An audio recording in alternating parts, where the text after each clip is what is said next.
Welcome back to the Deep Dive. Today we're really getting into something interesting. We're comparing two new compact EVs, sure, but it's more about digging into how different car makers see the future of affordable electric driving. We're going head-to-head with two big contenders for 2025, the BYD Dolphin Surf and the Fiat Grande Panda Electric. Our sources, well, they cover everything: features, performance, and crucially, a deep look at long-term reliability. So the mission today is to unpack all of that, pull out the key insights, and really help you understand what sets these two apart. Okay, let's unpack this. First thoughts when you saw these two lined up. What jumped out? Yeah, it's definitely more than just comparing spec sheets, isn't it? It's like a strategic play unfolding in the compact EV space. What strikes me immediately is you've got these two um, really different philosophies clashing. BYD, with its whole vertical integration thing, they seem laser focused on tech superiority, reliability. That's their core bet. Fiat, well, they're leaning into heritage, that familiar Panda appeal, plus immediate practicality, maybe aiming for someone who's not quite ready to dive all the way into the deep end of EV tech. It's a fascinating contrast, really important if you're trying to get a handle on where this market is going. That's a great way to frame it. Okay, let's dig into that contrast, starting with the real basics. Dimension space. It's funny, you look at the numbers, and they're both exactly 3.99 meters long, identical. But then you see these subtle differences. The Fiat Grande Panda, it's a touch wider, 1.76 meters versus 1.72 for the Dolphin. And the wheelbase is slightly longer, too, 2.54 meters against the Dolphin's 2.5. So we're talking just a few centimeters here. How much does that really matter day to day? What's the real-world impact? That's a key question. Those small numbers, they actually translate pretty directly into how it feels inside. The Fiat's dimensions, they give it what the source is called maggiore abitabilità interna, basically more internal living space. So yeah, they look similar outside, but the Panda's designed to feel, noticeably roomier, more elbow room, maybe feels less cramped if you often have people in the back or just on longer trips. It's that subtle comfort thing. Right, makes sense. And that practicality theme, it carries over to the boot, doesn't it? The Fiat Grande Panda Electric gives you 361 liters of trunk space, straight up. The BYD Dolphin Surf starts smaller at 308 liters. Though, okay, you can fold the seats down and get over 1,000 liters, 1,037 to be exact. And seating Fiat gives you 5 seats standard. The Dolphin Surf is 4 standard, and you pay extra for the 5th seat. So if space and just like everyday practicality are high on your list, you might already be leaning one way here. Exactly. That 361 liters in the Panda, right off the bat, it suggests they designed it for someone who just needs that space readily available. Yeah. No folding required for the weekly shop. Okay, so that covers the physical footprint. But what about the vibe, the look, the feel inside? Let's talk design and interiors. The BYD Dolphin Surf, it's described as spigoloso, angular, modern, got those really distinct vertical LED headlights. Inside, it's minimalist, but very techy. You've got a central 10.1-inch screen, and it rotates vertically, which is quite cool. Yeah, that's a neat party trick. Digital instruments, wireless charging, and get this, 20 storage compartments. 20. Huh. Someone at BYD must really hate losing things. Right, and the standard kit is pretty generous. Higher trims get adaptive cruise, lane keeping assist. Now, the Fiat Grande Panda Electric, totally different approach. It's clearly nodding to the classic Panda. You see it in the embossed details on the doors, those pixel-style LED lights. Yeah, it's that character. Definitely playing the heritage card. Inside, it's modern too, mind you. Dual screens available 10-inch for the driver, 10.25 for infotainment on the higher specs. And a nice practical touch, a retractable charging cable. AC is manual on the base models, automatic available higher up. And this is really where you see those philosophies diverge, like we said. Right. The Panda's design, it's tapping into nostalgia, familiarity, but giving it that EV twist. It's trying to be both comforting and futuristic. The Dolphin is just straight up future-facing, tech-centric. Forget the past, this is what's next. And yeah, that 20 compartments thing, while small, says a lot about focusing on, modern life's little annoyances, practical utility. Okay, looks and feel decided. Now the big one. Performance. What's actually powering these cars? Let's get into motorizations. The BYD Dolphin Surf gives you choices. 3 electric versions. The entry level has 65 kilowatts, that's 88 horsepower, does 0 to 100 kilometers per hour in 11.1 seconds. Okay. Then the top spec jumps to 156 horsepower, and that brings the 0-100 time down to 9.1 seconds. Much quicker. A noticeable difference there. right? And range based on the WLTP cycle, which gives us that standardized comparison. The base Dolphin gets 220 kilometers. The Boost and Comfort versions push that up to 322 kilometers. Top speed for all Dolphins is 150 kilometers per hour. Battery sizes are 30 kilowatt hours base, 43.2 for the bigger range ones. Right. Okay, now the Fiat Grande Panda Electric. It lands sort of in the middle. One electric motor option, 83 kilowatts, 113 horsepower. 0 to 100 takes 11 seconds flat. Very close to the base Dolphin there. WLTP range for the electric Panda is 320 kilometers. Again, very close to the higher spec Dolphins. Interesting parity on range despite different battery sizes. The Panda has a 44 kilowatt hour battery. Yeah, 44 kilowatters, but its top speed is lower, 132 kilometers per hour. And here's a key difference. Fiat also offers a mild hybrid version. Ah, the bridge strategy. Exactly. It pairs a 100 horsepower petrol engine with an electric motor for 110 total horsepower. And it gets a higher top speed, 160 kilopage.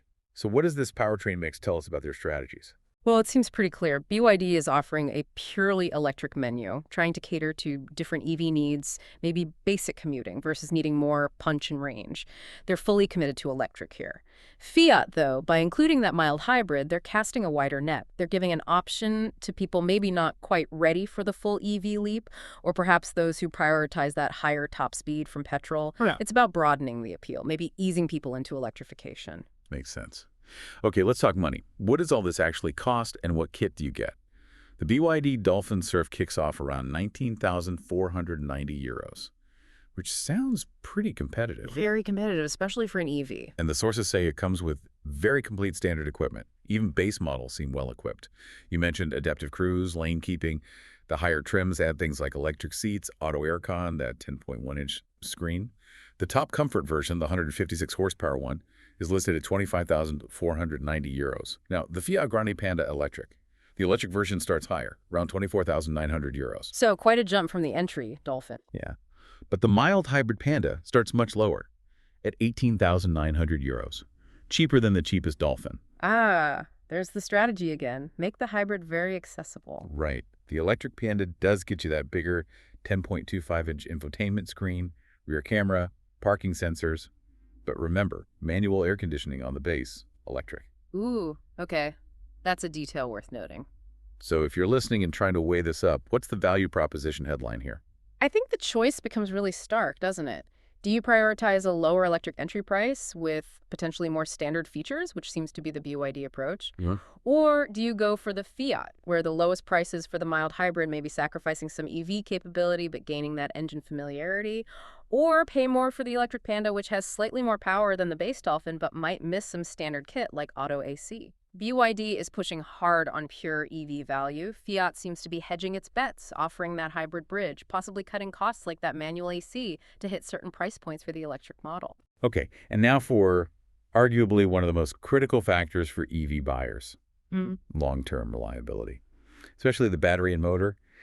Our source is really focused here. The BYD Dolphin Surf uses their own Blade battery. Yes, this is a big part of BYD's story. It's lithium iron phosphate LFP chemistry, and they make it themselves. Big emphasis on safety. Elevata sicurezza.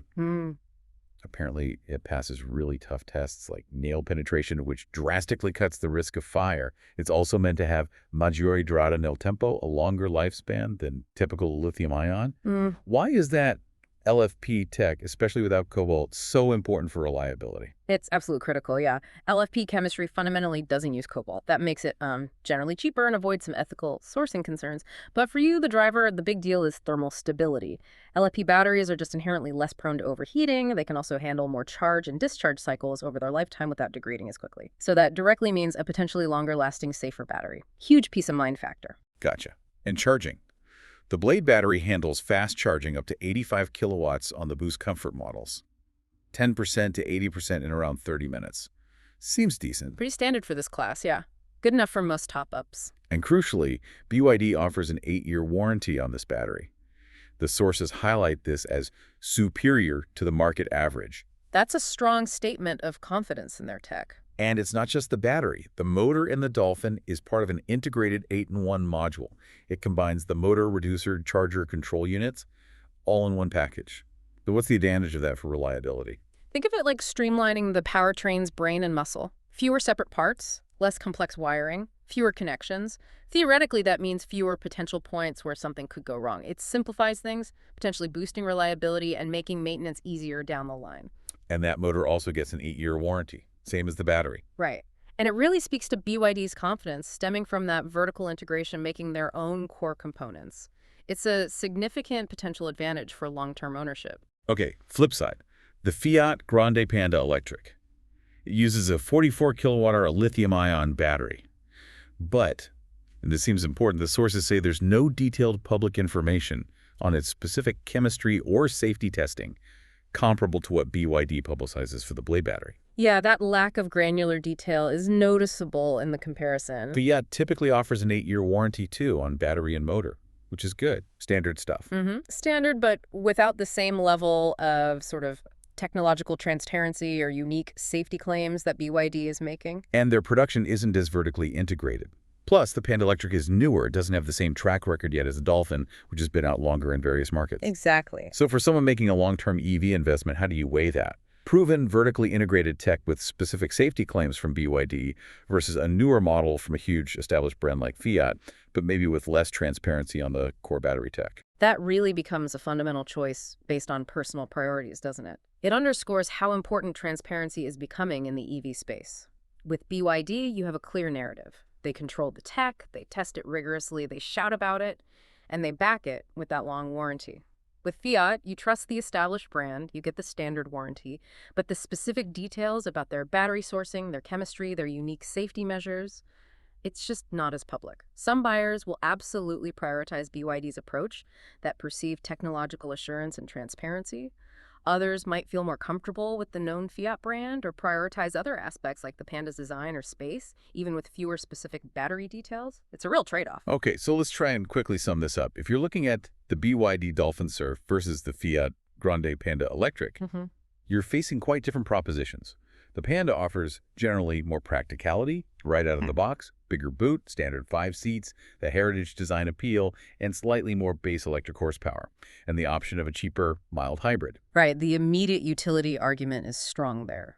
But the Dolphin comes in swinging with a potentially lower electric entry price, a wider range of electric-only performance options, and this very strong story around its Blade battery and motor, focusing on safety, longevity, and backed by that solid 8-year warranty and BYD's integrated production. A focus on long-term technological assurance. Exactly. So it really boils down to what value means to you. Precisely. And considering these very distinct strengths, whether it's the immediate usability of space and that familiar Fiat feel, or the long-term promise of BYD's specific battery tech, what truly defines value for you in an electric car today? And maybe more importantly, how do these different manufacturer philosophies influence how you might approach choosing your next vehicle?